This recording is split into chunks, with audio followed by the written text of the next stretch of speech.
Olá, pessoal. Agora, meio-dia e 6 minutos do dia 22/5/2020. Eu sou Luciano Ayan, pseudônimo de Carlos Augusto Afonso. E eu queria comentar um pouco agora sobre fazer um reconhecimento, na verdade, né? Um reconhecimento da importância que tem sido, né, ter um líder e reconhecer, sim, a liderança do Jair Bolsonaro, né? A gente sempre ficava naquela dúvida, né? Ele é um líder ou não é? E a gente sempre ficava, né, incompetente, né? Ele não sei o quê. Eu não, né? Mas assim, a gente acaba evitando falar algumas coisas, né? Mas é preciso reconhecer a competência dele, tá? Ele é um líder, tá? Mas não como um líder de nação. Isso aí ele não se qualifica, né? Agora, ele tem que ser reconhecido como um líder do que ele é, né? Ele é um líder de grupo de obstrução, um grupo de ruptura que tem o objetivo de gerar o caos. Né? Nesse sentido, ele se qualifica muito bem. E aí agora a gente tem que começar a reconhecer os méritos dele, né? E como a gente reconhece o mérito, aí tem que começar a lidar com isto, né? Porque eu vejo que muitas pessoas ainda falam assim: ah, mas o Bolsonaro, ele é um desastrado. Não me parece desastrado, né? Eu acho que isso é uma negação. Né? Muitas vezes você, por exemplo, você tem que observar qual é o contexto que um líder de ruptura ele está, um líder de obstrução. Né? Esses líderes, quando a gente fala em obstrução, estamos falando em aqueles que precisam gerar o caos para poder se sair bem. No Afeganistão, por exemplo, era o Talibã. Né? O Talibã, ele, se você se lembrar, ele era o quê? Eram membros de um grupo armado que lutou contra a União Soviética, né, na guerra contra a Rússia. Quando a União Soviética, eu falei Rússia, não, é a União Soviética ainda naquela época. Quando a União Soviética saiu, essas pessoas, né, se juntaram e criaram um grupo que, em alguns dias, assim, eu me lembro que foi, acho que nos anos 90 mesmo, isso aí. No começo dos anos 90. E, assim, foi assim, rapidíssimo, assim.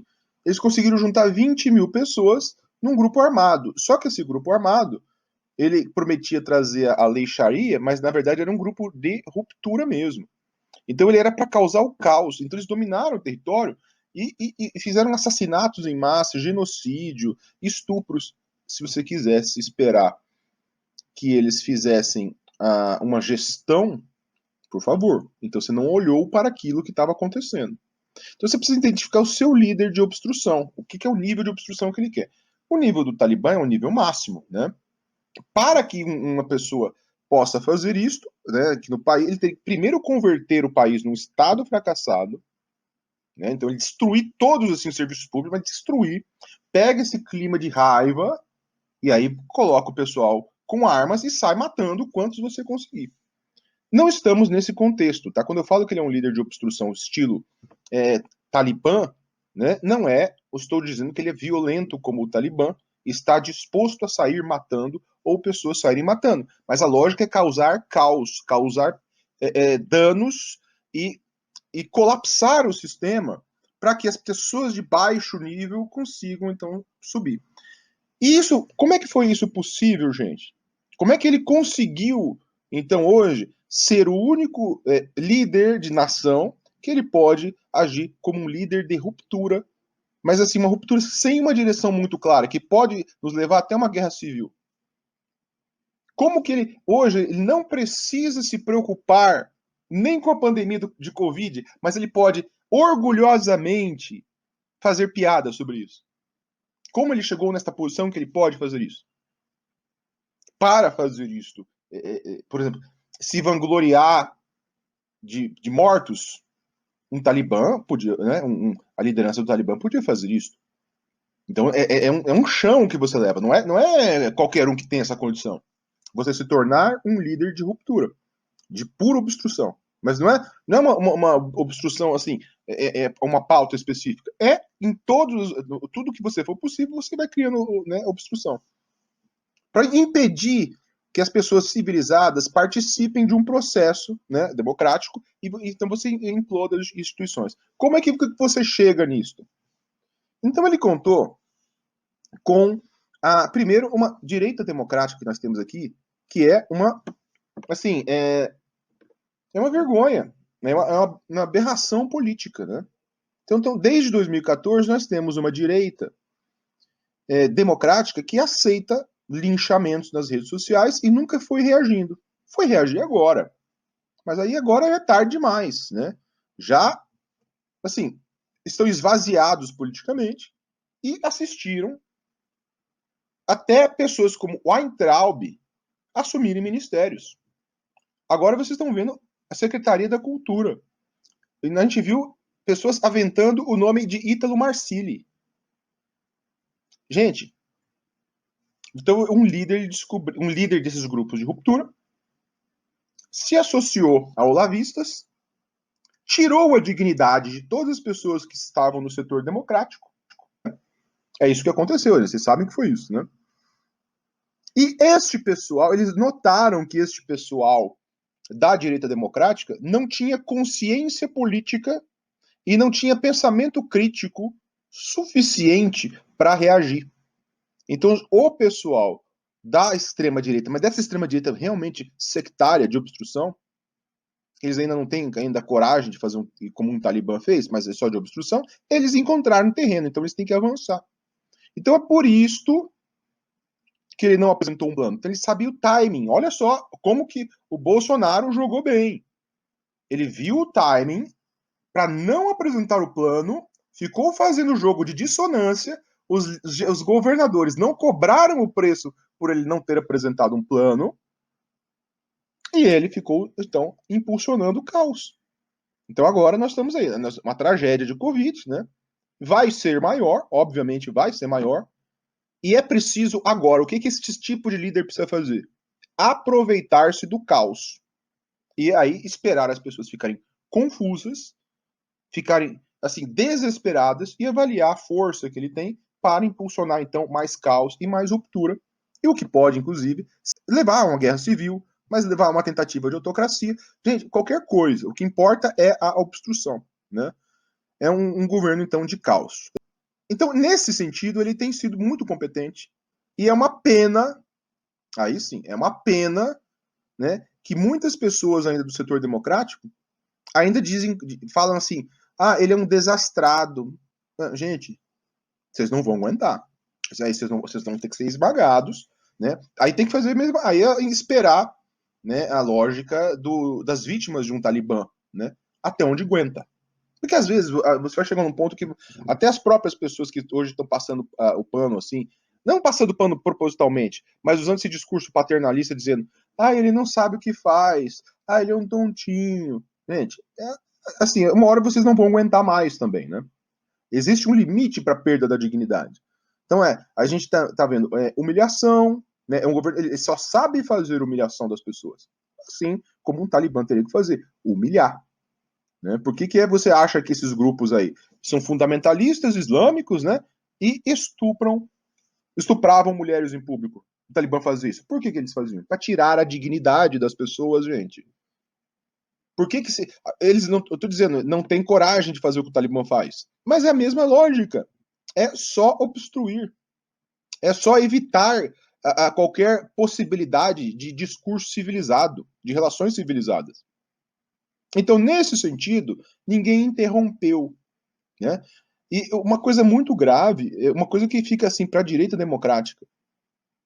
Vocês assistiram. Olha, uma coisa que fica bem claro aqui, tá? Parem com essa conversa. Eu não caio nessa conversa. Quem quiser fazer, que faça. Mas é uma mentira, tá? Ah, e é polarizar PT com o Bolsonaro. Não, não, não, não. Isso aí pode parar. Isso eu não caio mais. Sabe por que eu não caio nessa conversa? Porque poderia ser polarizado, tá? Acontecer essa polarização. Poderia. Se olavistas não tivessem assumido nenhum cargo na máquina, tá? Aí sim, eles iam ganhar dinheiro na internet, ia ficar fazendo, enchendo o saco de todo mundo, né? Fazendo os linchamentos deles, né? Aí sim, certo?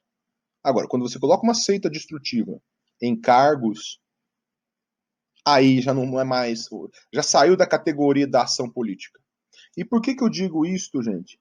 Porque os petistas dificilmente teriam aceitado apanhar de um pequeno setor de petistas.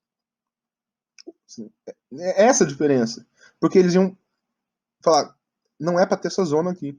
Então isso força, prestem atenção, força alguém a fazer o governo. Por isso, o Lula foi forçado, assim como o FHC, qualquer um, é forçado a fazer o governo. Um talibã não é forçado a fazer o governo, ele é forçado a fazer a destruição, buscar o caos. Então ele não é forçado. Então ele ocupa um território e leva o caos a esse território. Por terem deixado olavistas lá, desde o começo, vocês estão assistindo. O presidente ele não é forçado mais a fazer o governo, ele precisa criar situações onde leva o caos a quem gerencia. E é esta situação. É triste reconhecer isso? Sim, sim, claro. Para quem militou na direita, é claro que é uma vergonha. Mas dá para demonstrar.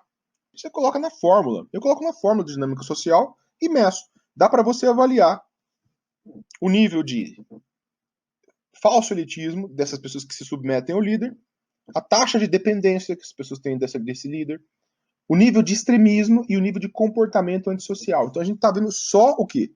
Baixaria e busca por ruptura. Gente pedindo, quando vocês vão prender governadores? Quando vão usar o exército? É só pedido por ruptura, gente. Não tem limite mais agora, entendeu? A direita democrática se degradou. E eu entendo que ele foi muito competente como um líder de ruptura, não um líder de nação, ao perceber a fragilidade, né, em termos da integridade, assim, de maturidade desta direita democrática. Então ele patrolou primeiro. O objetivo, assim, de novo, vamos parar com esse papo aí de que o Bolsonaro ele precisa vencer a esquerda. Não, isso é uma conversa que é para pôr e dormir. O objetivo de um líder assim, de um líder sectário, e privilégio sectário, é destruir, aniquilar os setores democráticos, especialmente ao seu lado. Mas aniquilar, não deixar nada. E acho que isso ele tem feito de uma maneira extremamente competente. Né? Por isso até eu digo, a ideia de se for para ter uma confrontação, né, com o Bolsonaro, é uma confrontação de todos os setores civilizados, né, da política. E que fica um aprendizado para a esquerda democrática. Nunca deixem algo neste nível acontecer em termos de política de ruptura, né, dentro de sua base, numa plena democracia. Foi por isso que o PT ele pôde governar. Não foi aquelas coisas, não, de jeito. Olha, tem um monte de coisa que você pode reclamar. Aquele caso do Larry Rother, aquele jornalista. Tem vários casos de patrulhamento, pessoas da mídia. Isso aí, mas foi um governo. Tiveram que fazer um governo. Agora, deixar chegar nesse nível que o olavismo chegou, de uma terra arrasada dentro da direita, né? Toda uma aniquilação, uma ação totalmente anticivilizacional, e ainda ter cargos para esse tipo de gente, aí é porque então a direita ela teve que abdicar de sua dignidade. E o Bolsonaro ele foi esperto ao perceber isso. Ele percebeu que ele não tava, as pessoas não estavam cobrando o preço dele dentro da direita. E aí ele foi para cima, ele patrulhou e aniquilou. Ele simplesmente esmagou moralmente a direita democrática. Tem pessoas que restam ainda? Tem. Mas o que vai sobrar disso nós não sabemos. O que sobrou da dignidade dessas pessoas? Então, esse governo hoje, ele vai precisar, a gente fala de governo entre aspas, é importante agora para o governo, para essa turma aí, é capitalizar no caos e impulsionar o caos e, inclusive, sim, se o número de mortes aumentar, o que vão aproveitar disso? Então, hoje, ao contrário das lideranças do mundo que querem conter o Covid, então nós temos um líder de ruptura que ele tem que impulsionar este caos o quanto der. E aí nós vamos ficar conhecidos depois lá fora, né? Como então termos deixado em uma democracia moderna um primeiro governo de seita destrutiva, a seita destrutiva, né? Então é isso aí, gente. A gente tem que reconhecer os méritos, tá? O talento que ele teve para ser um líder de obstrução, de pura ruptura. O que no final das contas isso é um líder sectário. Né? Não estou dizendo que ele é o chefe da coisa, não, mas ele está ali na linha de frente, né? e está conseguindo impulsionar o caos conforme a conveniência do quê? Do setor selvagem, né, da sua base. E fez as opções dele. Né? Méritos também, né, para os setores sectários que aniquilaram, foram aniquilando aos poucos, né, a participação dos setores civilizados da base e vão apodrecendo cada vez mais essa base, e tem que apodrecer mais. Né? Esse é o trabalho deles, eles têm que fazer. Tá? Então, cadê o plano do presidente para o Covid? Isso é um problema. Se você está esperando isso aí, o problema é seu. Tá? Você está em negação. Você quer esperar porque você está em negação. O trabalho de um líder sectário, nesse sentido, né, puramente sectário, que não tem alguma democracia nesse nível. Democracia não, né? É buscar o caos, gente, não é evitar. E é isso que está acontecendo e vai acontecer muito mais. Tá? Agora, cabe aos setores democráticos tratá-lo desta forma. Ficar aí, eu tô doidinho, é tontinho. Não, aí você vai deixar ele fazer o que quiser. E aí, como ele é competente no que ele faz, ele vai ter que esmagar até aonde vocês aguentarem. Aí não tem mais. Não existe a pergunta mais de que é certo ou errado, tá? Não existe limite. Né? Não estou dizendo que vai virar Talibã. Não estou dizendo que vai conseguir tornar o Brasil um Estado fracassado para poder que os sectários reinem, porque até outros vão substituindo, né? E a gente não sabe se quer chegar nesse nível ainda também. Mas tem que ver aonde aguenta. Aí não tem mais certo ou errado, gente. Não tem limite. Passou do limite. Não tem limite. Quebrar o limite, né? É o que eles têm que fazer. Agora, é hora de reagir, mas diante disto, né? Não diante de um líder que não soube conter pandemia. Não. Isso aí você está buscando uma fantasia, apelando a uma fantasia. Aí você pode também, aí poderia fazer. Aí é fácil, né? O Talibã foram apenas desastrados na gestão do Afeganistão. Coitadinhos, meu Deus! Gente, por favor, né? Aí você tem que ter maturidade, né? Então é isso. Tem que fazer o papel dele, porque ele representa o setor não só autocrático, como sectário. É busca por ruptura, por caos. Pode vir o que quiser, né? Tá vendo um post de um deles aqui, o do Olavo falando aí, quando que o exército dos Estados Unidos vai vir para o Brasil aqui, já que as Forças Armadas não resolvem?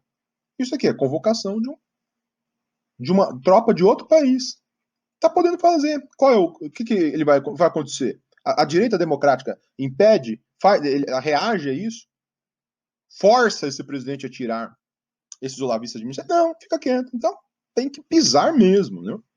Isso aqui, se acontecer, é o quê? Converter o Brasil num estado fracassado. Aí vai para a alternativa realmente mais próxima ao Talibã.